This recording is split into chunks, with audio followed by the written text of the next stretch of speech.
everybody. Thank you once again for joining me for Can We Talk About It, where we do talk about that elephant in the room. Before I start, I want to say hi to my husband, Charles, and hi to my son, Robert. I love these guys so much. They are just bomb, bomb, bomb to me. Even if he wasn't my husband, even if Charles wasn't my husband, and my son, Tree, wasn't my son, they would still be really, really good friends of mine. I would make it my business to be friends with these men. I have really good men in my life, and I thank the Lord for them. I thank the Lord for Brother Curtis and Brother Mike. I thank the Lord for my engineers, Mr. Flip. Yay! Mr. Henry T. All right. So, on with the show. Now, we all know that the holidays are coming up. I don't celebrate them because it's just another way for the government to tell you, when to be patriotic, when to give something to your mother, when to give gifts. They got this Halloween, when to be evil, when to put a costume on your child or yourself and give yourself a double personality and all this stuff. Okay, what I want to say is there's a lot of you women out here. You I'll just say it like this. Stop preying on men when the holidays come. You randomly meet a man or pick a man or whatever you want to call it. Take them over to visit your children. So this is the month, men, that women start doing that. So around October, November, you get, to know their children. And then they will teach your children how to put on sad faces and come to you and ask you to buy the gifts for the family. Don't do it. Don't fall into that trap. She want to spend her money and spend it on the sucker she got eyes for. You going to be the sucker that got eyes for her and just spend your money on her kids. Don't do it. Don't do it. Now, I understand this time of the year, and it's the government's fault. When these so-called holidays come up and people get lonely and they feel suicidal, and then you got other people harping on folks that wish they had family and want to be part of a family. And some of you witches, that's what I'm going to call you, witches and warlocks, y'all find people and victimize these folks. I believe January, between after Christmas, so just say December the 26th, and this is my guesstimation, because, I'm not really with stats, because stats lie. So, except for, and then, sports stats lie too. But I just believe the day after Christmas up until the day after the first of the year, people are committing suicide because after the holidays, then you find out how loved you are, how people used you, if people needed you, and people get fed up with folks using them and taking advantage of them. You cuckoo, crazy, sleazeballs out there, God is going to get you. Stop using your children to get money, ladies. Some of you women work. You claim your child is slow, which the government is going to take your children for that, especially if you're getting a check for them, talking about there's something wrong with your child, and you're pushing it on your child that something is wrong with them, and it's not. Now, just look at the celebrity Mike Epps. He said his mama put in, by him being a comedian, that's a good way for him to get out his frustrations about how his mother said that he was slow or whatever. You women do this to get checks from the government, and if you keep on doing it, they're going to catch up to you, and it's going to be too bad for you, because now they got all of these Ukrainians coming in. They getting put in the best places. They're wearing the best clothes. Right now, I'll say, at least 1/3 of the money that most black Americans, I'm not even speaking on the white Americans, that black Americans get. Yes, I am. And low income white Americans that live in the urban neighborhoods with us, they're taking money out of our children's mouths and giving it to these people. Now, they just, what's wrong with you guys' drunk vice president? Every time you see her, her eyes is drooping, they're red, she's slurring her words. What's wrong with this woman? She invite all these illegal immigrants to the United States, and then the buses drop them off not far from her house. All I can picture was her standing in a window with a glass of gin a piece of ice and an olive in it, mad to the mug, eyes dragging red, talking about why they over here. Because you told them to come over here, idiotic. We have to learn how to stop putting people in office because they're our color. These people all but told us, we're not helping you. We're not doing anything for you. Now we're on the local level where a lot of the African Americans actually been kicked to the side because these idiots all decide to go for the same pot and not just scatter themselves. So nobody won the prize. How Keystone Copish is that? I'm sick and tired of my brothers and sisters being bamboozled. Do not vote Democrat. Do not vote Republican for president. Just don't do it. Until we get the tangibles we need, we just shouldn't do it. Because there was not a strong turnout in August, things didn't go well for a lot of people. And that's good. Because they need to understand you're not just about to give us a penny for our vote, and we know our votes are worth millions of dollars. The Chinese, the Japanese come over here and they give you money, but before they give you anything, they tell you, if you don't do this, we're going to vote you back out or we're going to want our money. They get together, they write out a whole document and everything. We can't even get together to figure out who going to take control of the cookie jar because everybody, as soon as enough money in there, everybody put their hands in it.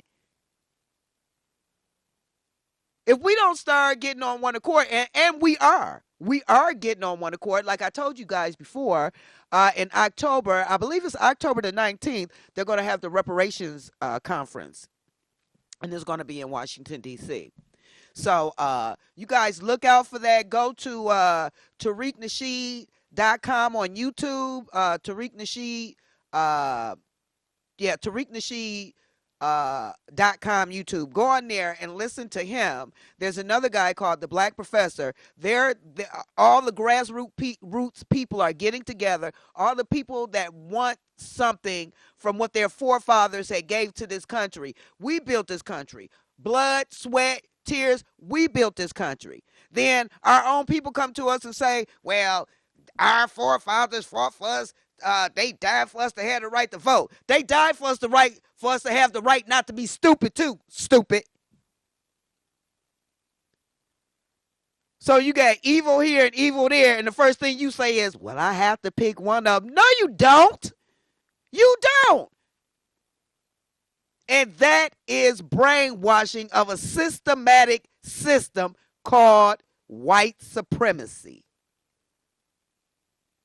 The media lies, anything that's supposed to go on with black folks, they put it out there, and they give all types of outlandish gestures, and the gestures are not even right. But something happened with a white person, they dumb it down. Oh, they went through some things, and they had a broken family. Like black folks don't go through that. See, the narrative for us is a dirty narrative. The ones for white folks is a clean narrative. And if we don't start reading between the lines and saying, you know what, I need to really shut up and watch my mouth. This is my new creation.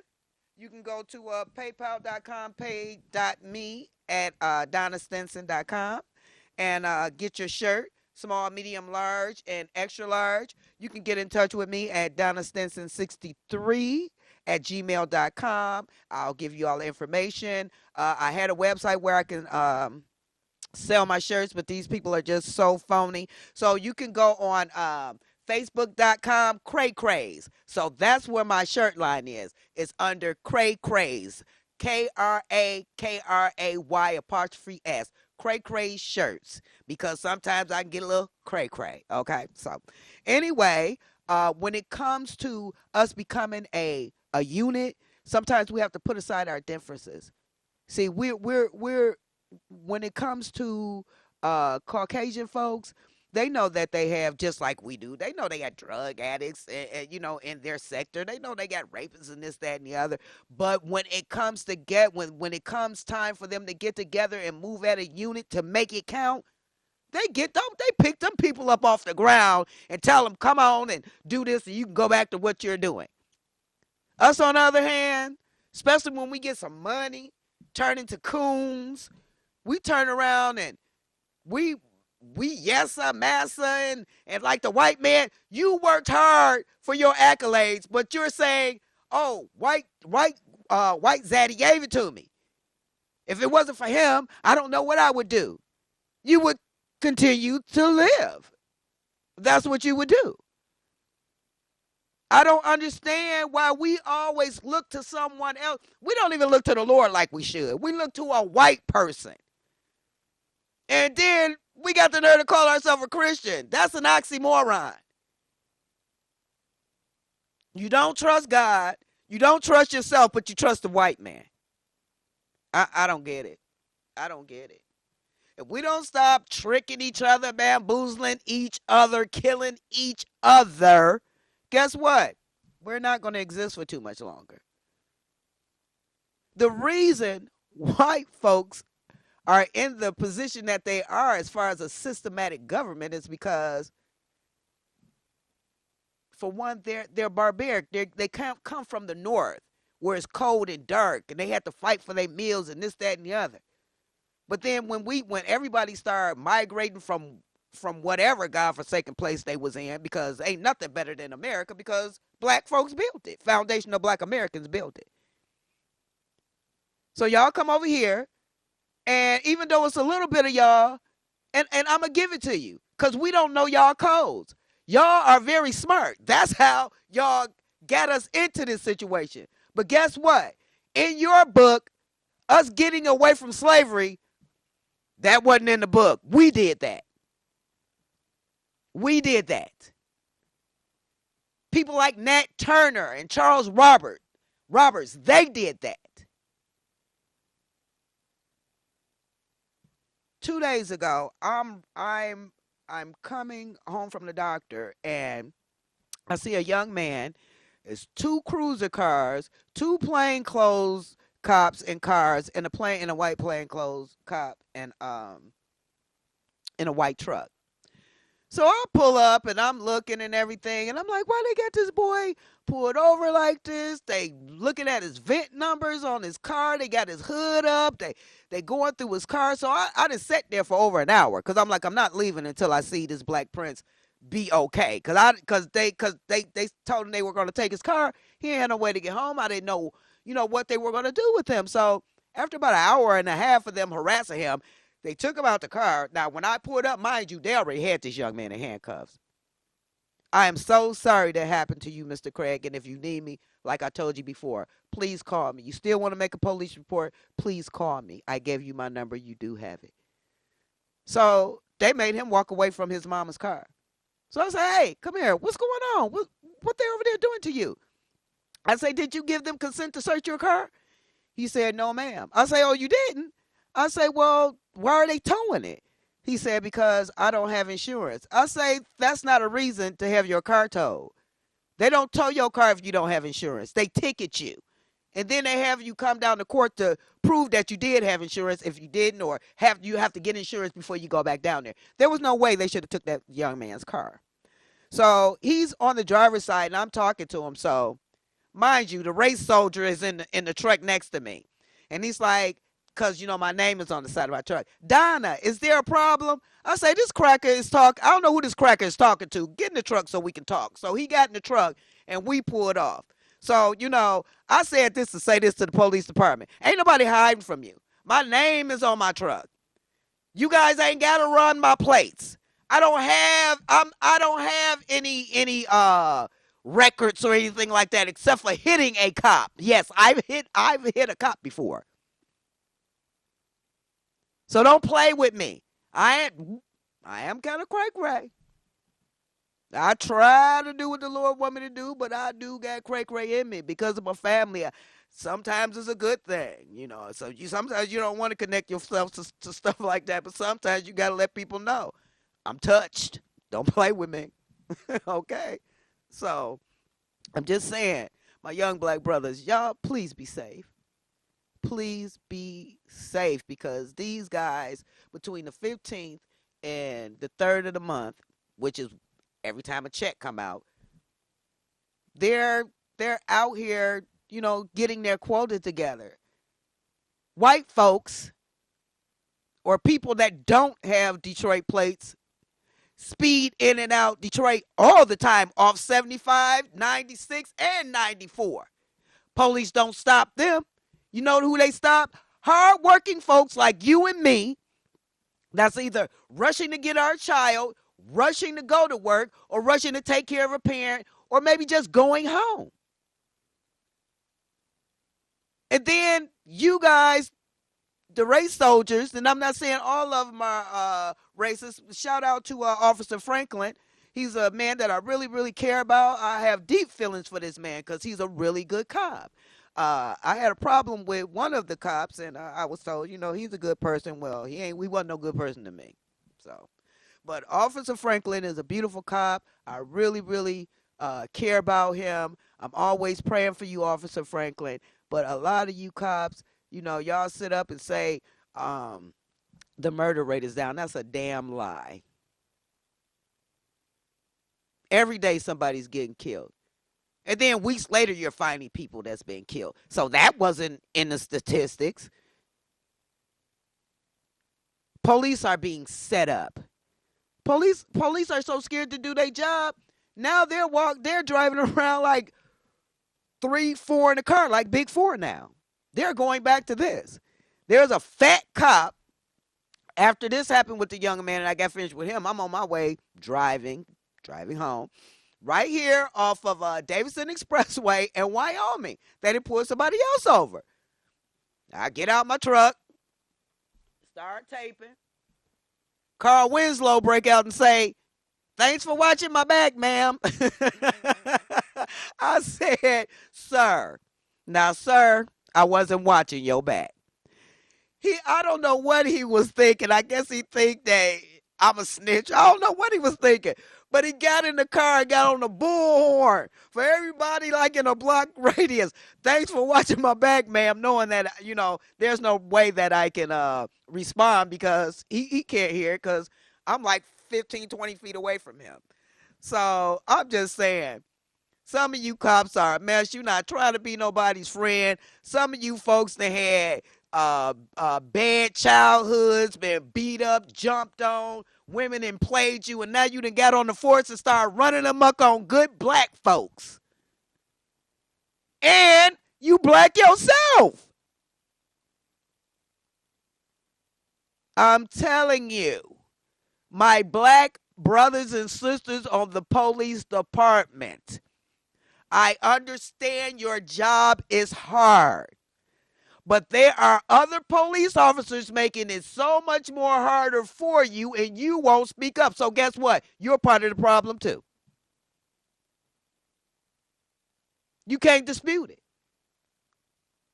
If you're on the job, that's like if I'm on the job and I work in an office and I see somebody walking out with reams of paper, it's my duty to tell them, "Don't be stealing.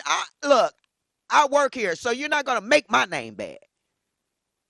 But you police officers, they turn a blind eye. What they do to us do to y'all. So good police officers get killed in the line of duty because of what other bad police officers are doing. So if you guys don't start telling on these folks, you might be the one ending up dead next. And I'm so serious about that. I don't want to see nobody hurt. And I want the police department to have a backing. And I want the community to be behind the police department. I'd rather have 2 good police departments with the whole community behind them than 1,200 and don't nobody like them. That ain't solving nothing. A lot of you cops think you God, you think you better than everybody, but you bleed the same as everybody else, so you need to watch it. Then you go over people's house. What's the problem?